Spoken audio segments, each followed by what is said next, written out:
Welcome to Bible Fiber, where we are encountering the textures and shades of the biblical tapestry through 12 minor prophets, 2 reformers, and 1 exile. I am Shelley Neese, president of the Jerusalem Connection, a Christian organization devoted to sharing the story of the people of Israel, both ancient and modern. Last week, we studied Ezekiel's call narrative, the longest and most dramatic commissioning of the prophets. Finally, in chapter 4, Ezekiel switched from spectator to participant and delivered a divine oracle.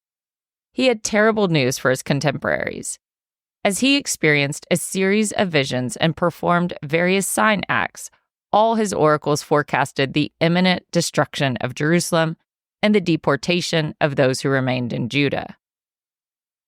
Prophetic sign acts pop up frequently in the major and minor prophets. They were real-life dramatizations that represented divine revelations. I think of them as prophetic versions of immersive theater with object lessons. Knowing humans are visual, auditory, and tactile learners, God used all 3 communication methods to shake the covenant people out of their spiritual apathy. Elijah, Elisha, Hosea, Isaiah, Jeremiah, and Zechariah all performed sign acts during their careers to reinforce their primary message. However, no prophet relied on sign acts more than Ezekiel. This probably had something to do with the fact that he was also the prophet that God struck dumb. God commanded Ezekiel to take a brick and set it before you, and on it portray a city, Jerusalem. When imagining Ezekiel's brick, don't picture a small, hardened modern brick. It was more likely the size of a large tile or building block.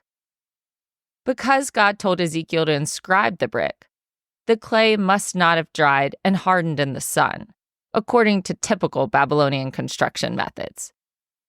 Although the text does not indicate the level of Ezekiel's artisanship, the prophet drew from memory a blueprint of his hometown, Jerusalem. God also instructed him to build models of siege equipment, possibly out of sticks, clay, or straw. Encircling the visual aid of Jerusalem was a miniature siege wall, a ramp, enemy encampments, and battering rams. According to Babylonian war tactics, the siege wall prevented escape during the siege, and the battering rams broke down the city's gates and walls. In my imagination, Ezekiel engaged in a one-player version of the board game Risk. Yahweh then instructed Ezekiel to take an iron griddle and place it between himself and the Jerusalem model. The griddle represented the impenetrable barrier between Yahweh and Jerusalem. When the Babylonians attacked, God would not protect the city from within. Instead, he oversaw its destruction from outside the walls. This act was a sign for the house of Israel, that when the Babylonians eventually laid siege to Jerusalem, God would be out of sight and out of reach. Ezekiel was told, "Set your face toward it," as a sign that God was going to enable the siege and had no will to relieve it. A terrifying thought to Ezekiel's observers. Recall that part of Ezekiel's commissioning rendered him tongue-tied unless God spoke directly through him. Knowing his handicap, it is unclear if he mimed the entire scene for his audience or if God allowed him to speak so he could verbally narrate the meaning behind the model. His observers would have recognized Jerusalem's unique outline on the brick. Only 5 years from the trauma of their own deportation, they also would have easily identified the attacking army and siege equipment as Babylonian. What would have required explanation was the iron griddle and the thought that Jerusalem was going to be destroyed at Yahweh's behest. The covenant people's rebellion led Yahweh to set his sights on destroying his own beloved city and temple. Next, in this series of sign acts, God told Ezekiel to lie on his left side and place the guilt of the house of Israel upon it. You shall bear their guilt for the number of days that you lie there. As a trained priest, Ezekiel understood God's terminology. The duty of the priest was to mediate between God and the people. To Yahweh, the priest represented the people.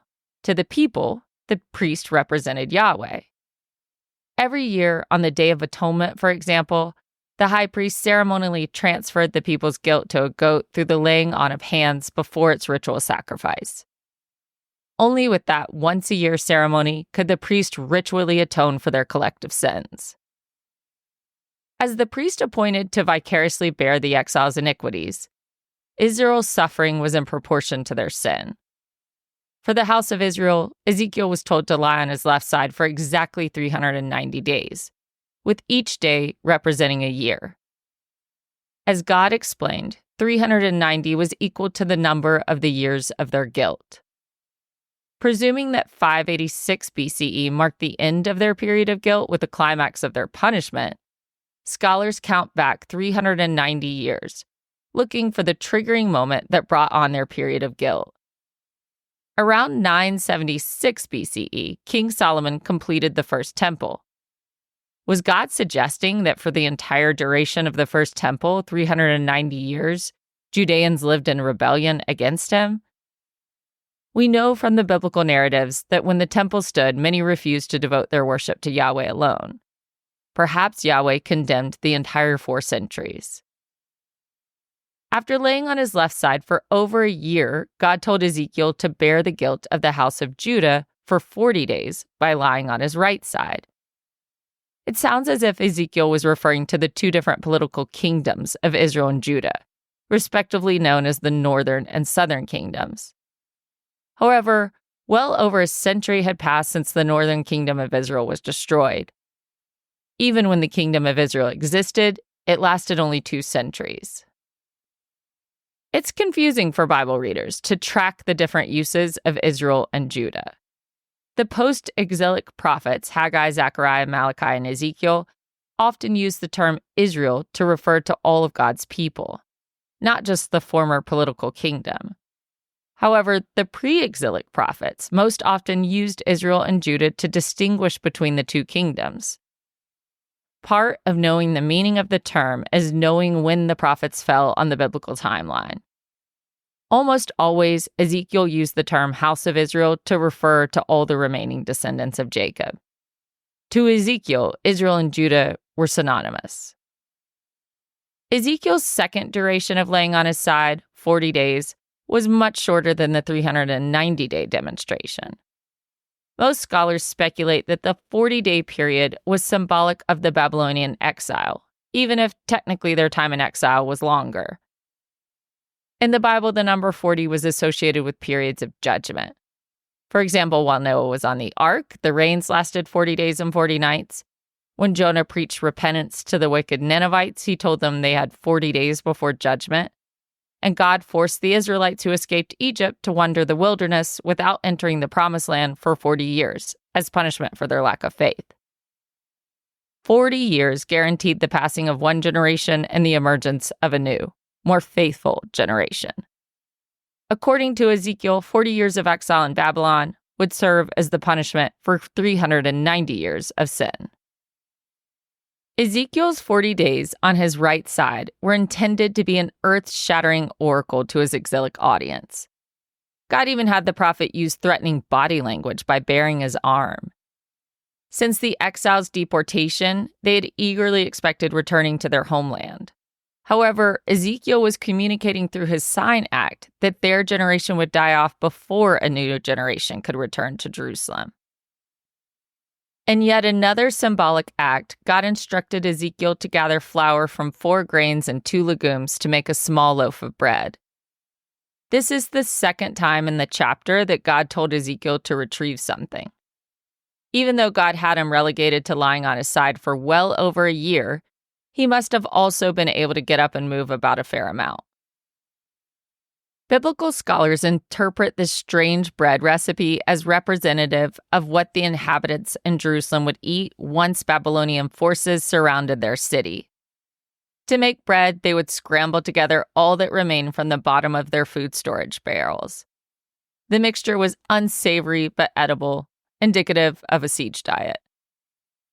While Ezekiel laid on his side, he was told to eat only 20 shekels a day of food and 1/6 of a hin of water, which translates in modern measurements to 8 ounces of food and less than a quart of water. The rations imitated the near starvation that would overtake Jerusalem during the Babylonian siege. Restricting individual water intake would be another reality of life under siege. Ezekiel began prophesying in 593 BCE, several years before the Babylonians surrounded Jerusalem for the last time. Conducting a siege was a brilliant war tactic. A starving population is likely to surrender before an attack is even necessary. Nebuchadnezzar drew out the siege of Jerusalem for 2 years. By the time the Babylonians attacked, the whole population was starved and weak. The Book of Lamentations, documenting the effects of the siege on Jerusalem's residents, described once compassionate mothers boiling their children for food. Jeremiah confessed, "Happier were those pierced by the sword than those pierced by hunger." To symbolize the contaminating effects of living in captivity, Yahweh told Ezekiel to cook a barley cake over a fire fueled from human waste. Interpreting the sign act, God said, "Thus shall the people of Israel eat their bread unclean among the nations, to which I will drive them." For the first time, Ezekiel pushed back on one of God's bizarre requests of him. He reminded God that he was a priest and that since his youth and throughout his captivity, he had stayed pure, refusing forbidden foods. Not only was the idea of human waste repulsive according to the laws of Torah, human waste was unclean and had to be buried a decent distance outside of the Israelites' camp.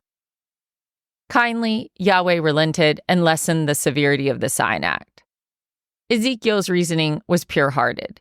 He wanted to obey God's commands of him as a prophet, but he could not do so by disobeying the covenant laws.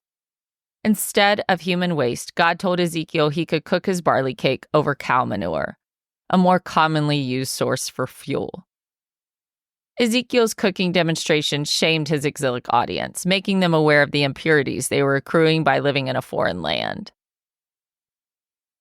Surely the curiosity of Ezekiel's onlookers mounted with each passing day that he remained on his side, eating barely enough to survive. Dramatic street theater, rather than lengthy sermons, had more potential to go viral and spread the message of doom throughout the exilic community. The first series of actions represented the coming siege of the city of Jerusalem. In the second series, the suffering of those living in Jerusalem during the siege was portrayed as an even darker charade. As Ezekiel grew skinnier and weaker, he surely attracted attention. The text later shows that fellow exiles visited the prophet in his home as a curious sideshow, even if they did not take his rebukes seriously. As the signs of malnourishment became clearer, some were likely moved by his sacrifice, while his stubbornness angered others. The exiles had family and friends back in Jerusalem.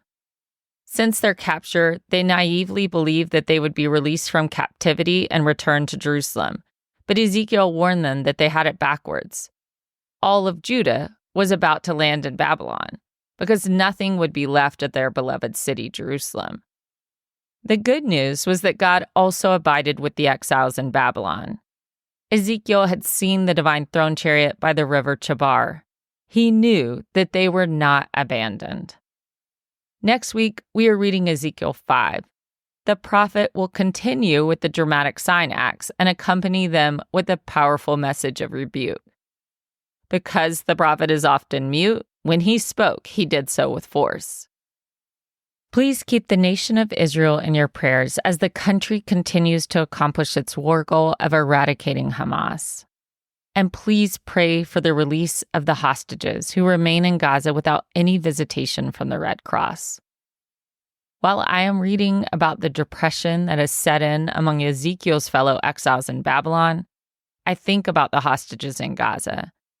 I pray that, like Ezekiel, they are comforted by God's presence even in their captivity. For all the biblical references each week, please see the show transcript on our blog or by signing up for our emails at thejerusalemconnection.us. I don't say all the references in the podcast, but they are all in the transcript. Send me a message, I'll respond. Bible Fiber is available on YouTube or wherever you listen to your podcast. Am Israel Chai.